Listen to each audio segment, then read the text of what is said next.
2014 पासून रामदास आठवले हे मोदींच्या मंत्रिमंडळात आहेत। विशेष म्हणजे 2014 पासून आठवलेंचा एकही खासदार लोकसभेत निवडून आलेला नाही। त्याचबरोबर महाराष्ट्रातील विधानसभेत देखील त्यांचा एकही आमदार नाहीये। आठवले हे स्वतः राज्यसभेचे खासदार आहेत। एप्रिल 2024 ला आठवलेंचा खासदार पदाचा कार्यकाळ संपतोय। त्यामुळे 2026 पर्यंत तरी आठवले हे मोदींच्या मंत्रिमंडळात मंत्री असणार आहेत।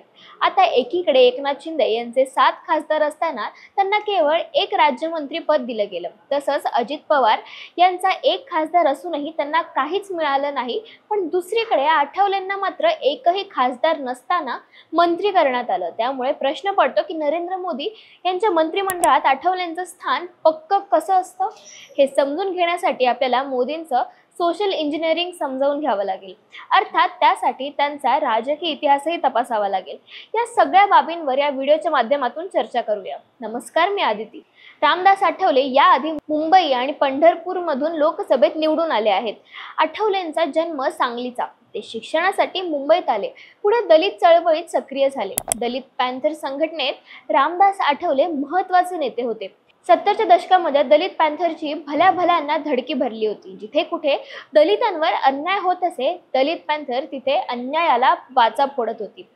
दलित पॅंथरचा मोठा झंझावत होता। अशा दलित पॅंथरमधून आठवलेंचा चेहरा पुढे आला। आठवले पुढे खासदार झाले। कधी काँग्रेसच्या तर कधी भाजपच्या जवळच राजकारण त्यांनी केलं। म्हणजे सरकार कोणाचंही येऊ, आठवलेंची सीट पक्की असते असं समीकरण दिसून यायचं। पण ते गरजेचे का आहेत? तर आजच्या घडीला तरी आठवले मोदी यांच्यासाठी दलितांचा एक सिंबॉलिक चेहरा आहे। विशेष म्हणजे महाराष्ट्रात भाजपाला अजूनही कोणताही मोठा दलित चेहरा मिळू शकला नाहीये। आठवलेंना अजूनही महाराष्ट्रातील काही भागांमध्ये मास फॉलोविंग दिसून येते। ही बाब मान्य करावीच लागेल। त्यामुळे भाजप त्यांना नेहमी सोबत ठेवतो। आता त्यांच्यामुळे किती मतांची भर पडते हा चर्चेचा विषय असला तरी दलित नेतृत्व म्हणून त्यांचा चेहरा वापरणं भाजपाला आवश्यक, गरजेचं आणि फायद्याचं आहे। पण याची दुसरी बाजू तपासून पाहिली तर भाजपाला आठवलेंचा हवा तितका सुयोग्य वापर करून घेता आला नाही असं बोललं जातं। तसंच रामदास आठवले यांनाही सत्तेचा वापर करता आला नाही अशी चर्चा आहे। पण यामध्ये या दोघांचा फायदा आजच्या स्थितीत तरी होतोय। त्यामुळे कुठे ना कुठे दोघंही आपला वापर होऊ देत असल्याचं बोललं जात आहे। खरं तर त्यांना शिर्डीची जागा ही पाहिजे होती, परंतु ती त्यांना मिळाली नाही। कदाचित हेही एक कारण मंत्रिपद मिळण्यामागे असू शकतं असं बोललं जातं।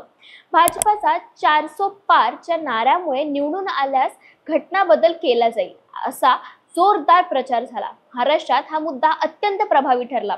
दलित मते महायुती व विशेषतः भाजपच्या विरोधात गेली।